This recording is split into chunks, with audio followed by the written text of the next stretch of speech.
Throughout most of my life, I've always had this sort of like, I don't know, fascination or obsession with the idea of like punk and the whole punk aesthetic and how that aesthetic varies from place to place, for example. For a long time, I thought that punk was just the general like mohawks and studded jackets, but there's a whole rabbit hole to go down of just different styles of punk. And today, I'm more or less going to be talking about just a few of the different types of punks that relate to sort of games and like gaming. There's a lot of games that I think people play through and they don't even realise that they're playing through like a punk art style. Like, I think the most obvious is cyberpunk because it's in the name, like.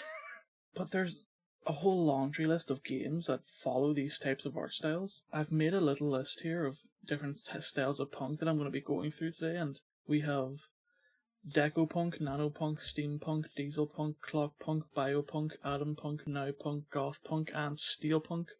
Punk is really fun to say.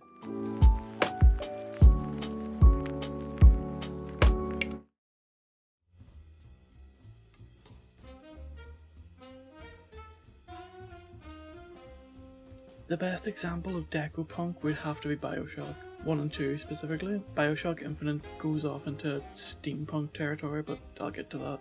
Art Deco, which was the inspiration for Deco Punk, was incredibly popular during the Roaring '20s, but it appeared much earlier in the 1910s in Paris, but it was relevant all the way up to the 1950s, that sort of early 20th century, and as such, Deco Punk is heavily inspired by this time period. I would say BioShock is definitely the best example of Deco Punk, as the whole game is premised around a city of the future with technology that we don't have today, but the aesthetic, the look and the atmosphere just screams 1920s America. There is some crossover between Deco and DieselPunk, with the main difference of the two being Deco is more about looking classy and fashionable instead of the gritty, oily hell that is DieselPunk, but I'll get to that as well.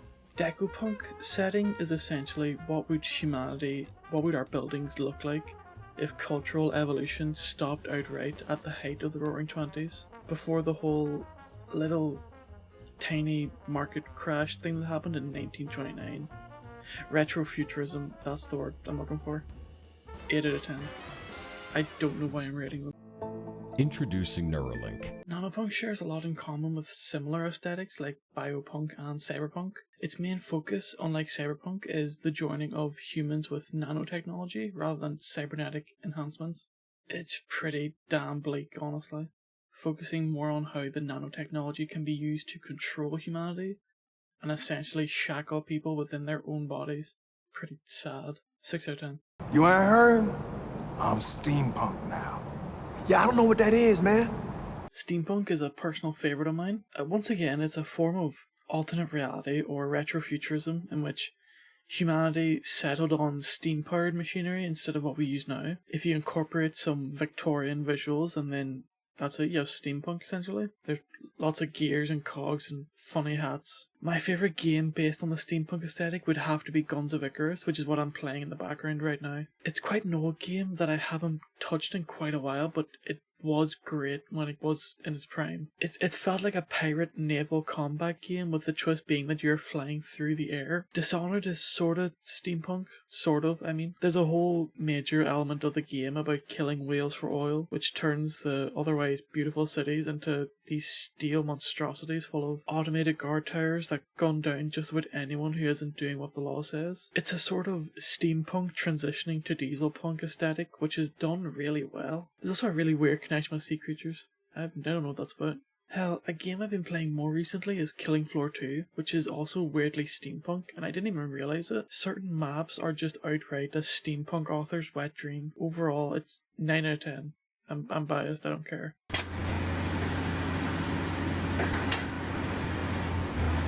To put it lightly, DieselPunk is like if steampunk had a goth older brother. Steampunk tends to go a lot more whimsical and adventurous, while DieselPunk is a more gritty, sort of forward evolution of it. I feel like it stems from wartime and coming from like interwar periods, like the late 20s and 30s. Like imagine a tank crew in World War II, and then imagine they have more goggles and bandoliers and wristwatches, and you have some convincing DieselPunk imagery. Marauders is an incredible example of DieselPunk. The whole aesthetic is just really cool, and like I said before, it's almost a forward evolution of steampunk, with how fossil fuels are replacing steam-based machinery, while still keeping that level of technology. 8 out of 10. Take the steam out of SteamPunk and add a few more cogs and you essentially have ClockPunk. Dishonored once again has another great portrayal of another punk style, being the Jindosh's Clockwork Mansion. ClockPunk is essentially anything that runs without having any sort of typical fuel source, such as steam or fossil fuels, being mostly hand cranked or run using motors, etc. The early Assassin's Creed games, more specifically 2, have a much more clockwork feel to them, with Da Vinci's machines having no source of power other than the person using it, and maybe a couple natural elements such as wind or fire to get that upthrust, but you get what I mean. Machines that run purely off of just natural elements. 7 out of 10. Where's everyone going? Bingo? Biopunk is a sort of subgenre to cyberpunk, with a focus more on altering genetics than the physical body itself, instead of megacorporations using cybernetic enhancements to keep the general populace in line. They use biohacking and genetic engineering to achieve the same effect. It shares a lot in common with cyberpunk, without the robot arms and stuff. Despite seeming to be cyberpunk, I'd argue that Blade Runner is closer to biopunk than anything. Genetics play a big role in the whole idea of replicants. Hell, the Super Mario Brothers movie, that one, is a biopunk classic. Planet of the Apes, Jurassic Park, Rick and Morty in some episodes cover an assortment of biopunk universes. The biggest one I would say is Resident Evil. Resident Evil used to just be zombies, but now I'd say it's as biopunk can get. 7 out of 10. Fallout. 10 out. Fallout, it's so Atom Punk that it hurts. When I first tried to Google Atom Punk, I genuinely googled Fallout Punk instead. Atom Punk is another retro futuristic aesthetic, this time basing itself in the 50s and 60s. Think a 50s diner and that's about all you need to know. It's mostly a commentary on the American lifestyle and values. You know, like, have a big family, live in the suburb, and retiring at 60. You know, those unrealistic standards. The whole idea of Atom Punk is what I'm gonna call a utopian dystopia. It presents its cheery, colourful, whimsical and happy outer shell while hiding a dark dystopian nightmare within. The Fallout series is by far the most popular Atom Punk media by a landslide, and I think it does it all really well. An almost perfect presentation of America's best angle while hiding the gritty and dark reality of the world, controlled by mega corporations who want to uphold this lifestyle at the cost of anyone who isn't American. I really do love Atom Punk. It doesn't present itself as this gloomy, gritty what-if universe. It instead hides that behind a nice coat of paint, which just feels so relevant to any time period, really. 50s and 60s America was just iconic, hence the choice of aesthetic. 10 out of 10. Be me. World's greatest hack. It's really hard to find a definitive answer as to what NanoPunk is, but I'm gonna try. When I think of NanoPunk, I think of Watch Dogs 2 to be specific. It's just like the world we live in. All of our information is controlled, shared, and sold without our knowledge or without any benefit to us. The idea of rebelling against the modern day system is NanoPunk. We could live in a cyberpunk dystopia in 200 years, but in that time, it would be considered NanoPunk because it's the current era we live in. Essentially, any game, movie, form of media that covers rebelling against the world we live in can be considered NanoPunk, and I think that's pretty great. You don't need arm cannons or flying machines to be punk, you just need to know right from wrong. 8 out of 10.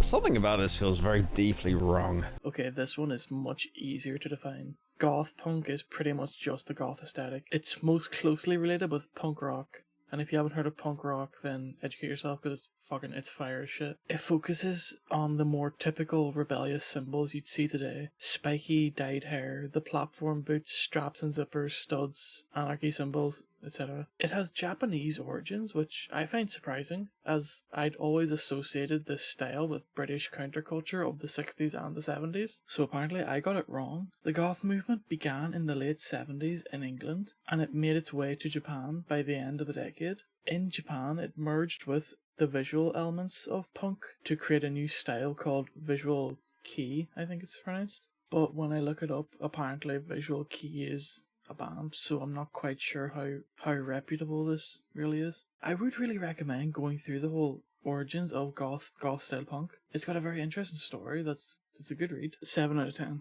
Oh god.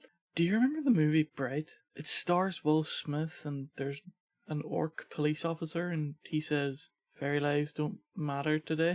Fairy lives don't matter today. This movie is strangely elf punk, although I'd argue that it's more orc punk if that's a thing, as it's a world that focuses on a rather contemporary world looking a lot like ours, with orcs being considered the violent lower class, humans being the middle class workforce, and elves running absolutely everything. Holy shit. This movie's messaging is ham-fisted as fuck. It has all the subtlety of a wooden board with a nail in it, but other than that, the world is a good example of elf punk. A typical modern day world, just with elves in it, similar to urban fantasy, I suppose. Elf punk tends to lean more on fairy creatures, not necessarily just Celtic. It can be Norse, Slavic, Japanese, etc. The world is built up as just elves existed in our world and grew alongside us. The main core of any punk aesthetic is the sense of rebellion, and elves are usually portrayed as humans but better at the top of society and controlling everything, really. So I weirdly like it. Also, while I'm here, I highly advise you watch the Fact Fiend video about J.R.R. Tolkien's man crush on Legolas. They talk about Legolas's penis a lot. 6 out of 10. Sheet metal worker may be employed now. SteamPunk has a lot of influence from the late 20th century, with a lot of the technology being more specifically about hardware and not software. It's less fantasy than certain other aesthetics, being based heavily in the real world, with all the machinery being built, riveted, welded together, instead of programmed or grown, etc. A couple examples of steelpunk aesthetics would be Terminator, for example, then you have Mad Max, and my favourite terrible movie, Snowpiercer. The aesthetic of steelpunk isn't always like this dirty and grimy mess. A lot of the time it can be about smooth, shiny chrome as much as hastily welded together sheet metal. In my opinion, steelpunk has a very fight or flight feel to it, and a lot of the media represents this very well. Like, for example, war breaks out or disasters hit, and now we have to dig up the machines from the past. I think Snowpiercer is a good example of this, as it represents flight. Humanity built a train that they now live in to hide from the desolate, frozen outside world. While Terminator would be more like fight, technology runs rampant and you have to resort to the technology that came before, which is pretty damn cool. A lot of steelpunk involves giant robots and war machines, which are cool as fuck, and therefore steelpunk's a 9 out of 10.